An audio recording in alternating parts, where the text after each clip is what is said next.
LA, and certainly it was easy to see leaving those meetings his leadership and how strong he's been and where we're heading with all the changes that are going on across college football. And so I had great conversations with him and very excited about our leadership in the Big Ten as we move forward.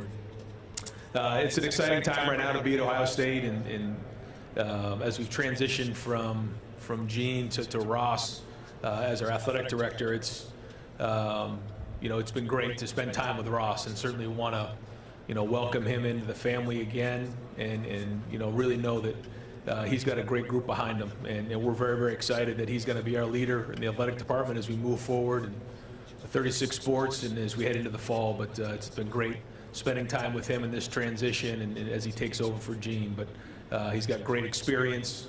He's already connected well with a lot of our players and a lot of the staff that's there, and I think he's got a really bright future at Ohio State. I just want to quickly mention, as you head into the preseason this time of year, it's a funky time because you go from spending a little bit of time with your family to now going into the preseason, and my family means so much to me as we head into the season. I just want to quickly mention my family, certainly my wife Nina, and what she's done for me, and this going into our 6th year as a head coach at Ohio State as we head into the season. She's been an unbelievable rock and been unbelievably supportive along the way. And my 3 children, RJ heads into his sophomore year. He'll be playing quarterback at DeSales High School, and excited to see what that brings for him. My wife Nina will be the most stressed out person in Columbus as it starts at about noon on Friday, goes into Friday Night Football, and then we have the game on Saturday. So there's a lot that goes with that. And then and my 2 daughters, Grace and Nia, who working hard at basketball, and certainly had an opportunity to spend a bunch of time with them this summer. But as we head into the preseason, it's exciting preseason for us. It's been a great summer. The team that we have right now is working with urgency. They're working with purpose. It started with the guys that decided to come back, and 3 of them are here today, but it was very difficult to name 3 guys to come. I mean, it's virtually impossible to do, but we did it. We figured, these 3 guys are a great representation of who we have, but by no means do they stick out more than the other guys. There's 12 guys who decided that, they wanted to come back and play this year. They wanted to forego their opportunity to go in the NFL and come back and leave something behind at Ohio State. And since they made that decision through the winter and the spring, now in the summer as we head into preseason camp, you can see it. You can see the look in their eye.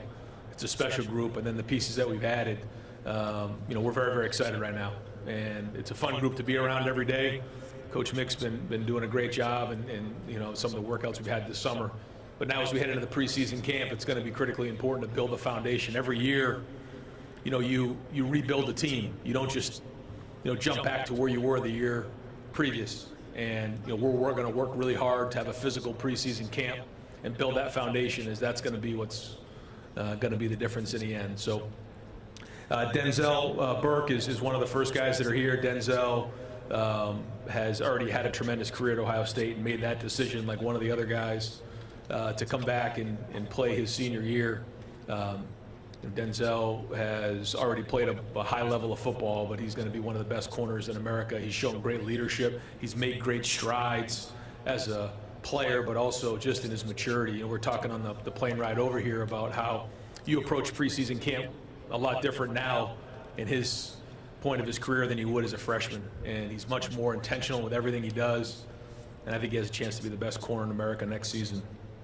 Emeka Egbuka, can't say enough about who Emeka is. Emeka's an old soul. Since he's been here, he's been a warrior. He has his degree. He had to make his decision on whether he wanted to go to the NFL or not. He decided to come back with a degree in hand. And, we didn't get a chance to see the best version of him last year with his ankle injury, but we're seeing it now. And he's always been a leader. He had been a leader since he walked in the building as a freshman, but now he gets an opportunity to do that as a senior. And then last is Jack Sawyer. A lot of people lead different ways. Jack leads by his actions. It started off by being one of the first guys to commit to me in the class as a head coach, but also and then recruiting that class, but also deciding to come back this year. He was one of the first. Sat down with he and his dad Lyle and said they have unfinished business here, and they started to get the guys to come back and build that that group together that wanted to come back and leave a legacy behind. And so, being a Buckeye means a lot to him, being from Ohio. And, he's going to continue to lead. He's playing his best football, did at the end of the season, and will continue to. Had a great offseason. So these three guys are here. They're unbelievable representatives of Ohio State, and proud that they're part of our team. The last thing I'll just say, and then I'll open up to questions, is just that, our focus is on this preseason. It's the next step. And, sure, a lot of coaches will say it. You can't really, focus on what happened the year before. You can't get too worried about what's coming down the road.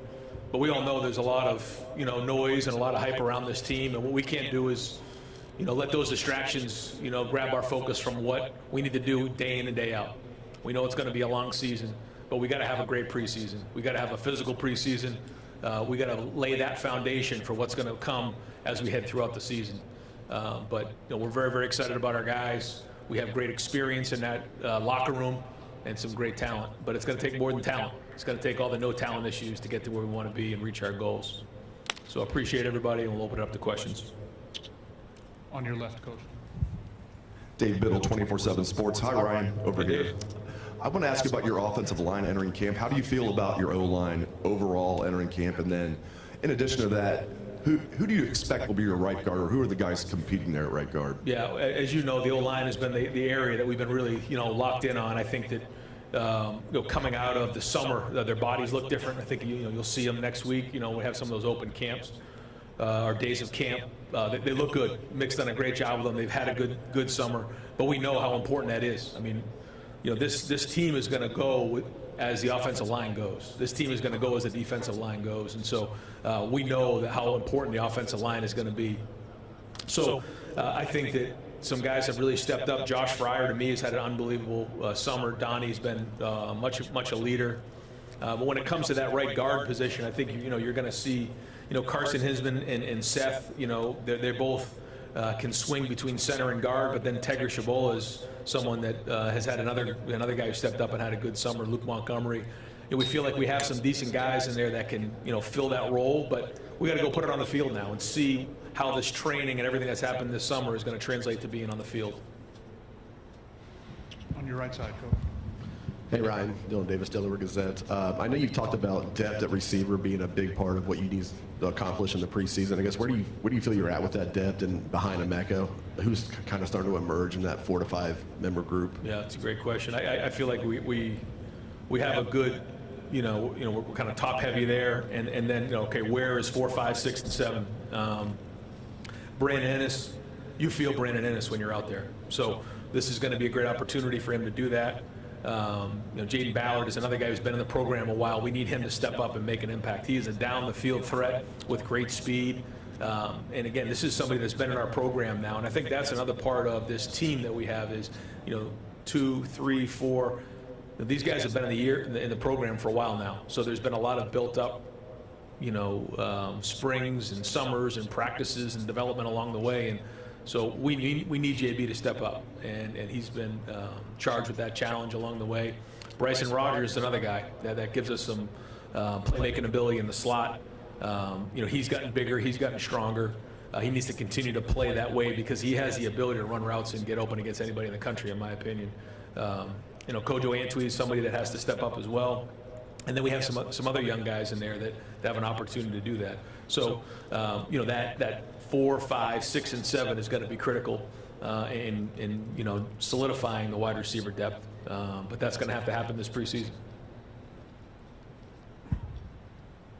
Me? Yeah. Tim May, 11 in a row on 3.com. Ryan, I'm just wondering, have you told your team to embrace these expectations for this season? And number two, in your mind, how legit are these expectations?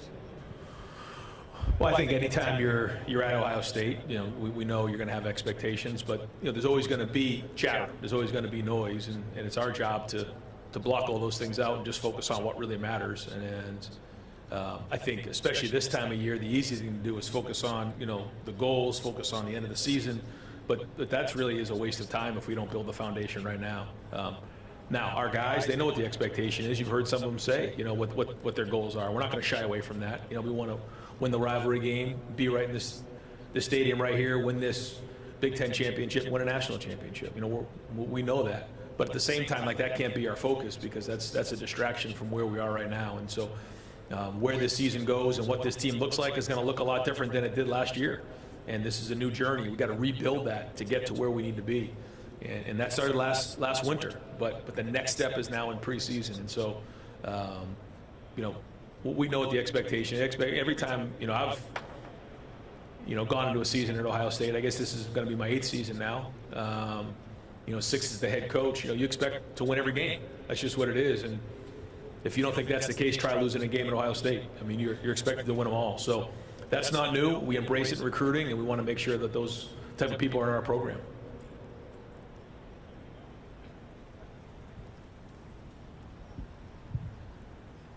Ryan, Jimmy Watkins, Cleveland.com. In delegating play calling duties to Chip, obviously that's going to change your perspective on the game day, change your responsibilities on game day a little bit. How might that change the way you manage games on a situational basis? Well, I think this year there is a change with the 2-minute warning. I think that needs to be something that we take into consideration. Just how the games are going to change at the end of the game. But other than that, I feel like I've always had a pretty good handle on that. So going into each game, we'll have a game plan in place. Chip's here for a reason, to run the offense. But I think it's my job as the head coach to look on the horizon and figure out what's coming. And in this conference, have experience of what's coming down the road, the games we need to win, how we need to win, also with the type of players that we have. So that'll kind of be my input in the offense, knowing what we're doing. And the great thing for he and I is we see things the same way, and we've been in the same offense together in our careers. So I think there'll be a lot of that. But Chip's one of the best offensive minds in the history of college football, in my opinion, and he's a great play caller. So he's got to do that. He's just got to go and get a feel for our guys and let them call it. But in terms of the management of the game and everything, it'll allow me an opportunity to be on both sides of the ball, including special teams, and have a great feel for that and making those decisions.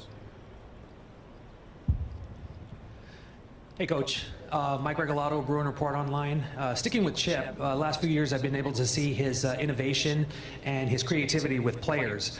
Aside from that, how excited are you to see what he can do with this team, and what else does he bring to your program? Well, I think when you look at any offense, what you're trying to do is you're trying to figure out what plays maximize the guys you have in the locker room. Chip has a background of doing things a lot of different ways. I think everyone immediately goes to the spread offense, and when he was at Oregon and some of the no huddle stuff. But he's at UCLA. You saw him do things with 3 tight ends in the game. Before that, there was a lot of 2-back stuff. There's a lot of different versatility in his background, and so I think the idea is, all right, what fits our guys? It starts with the quarterback, and then it goes with the offensive line, the running backs, the receivers, and how that all gets put together. I think he would tell you he's very excited about what he has, in terms of the talent level, on the perimeter, up front, the running backs, the quarterback options, the tight ends. So that's the journey that we're on. What is it that fits that? And then it's my job as the head coach to make sure it fits complementary football across the board, and that the offense is complementing the defense. And so in terms of the second part of your question, what he brings, for me, turning it over, I really wanted to have somebody that, had head coaching experience. Now, never thought that, you'd have somebody that was a head coach the way he has been in college and in the NFL, and that background. And so it allows me a little, more of a peace of mind, and certainly a lot of trust there. I mean, I trust Chip with my life, and that's a big part of anytime you're handing something over like that you've done, almost your entire career. Coach Ryan Day, thank you so much for your time. All right, thanks, guys.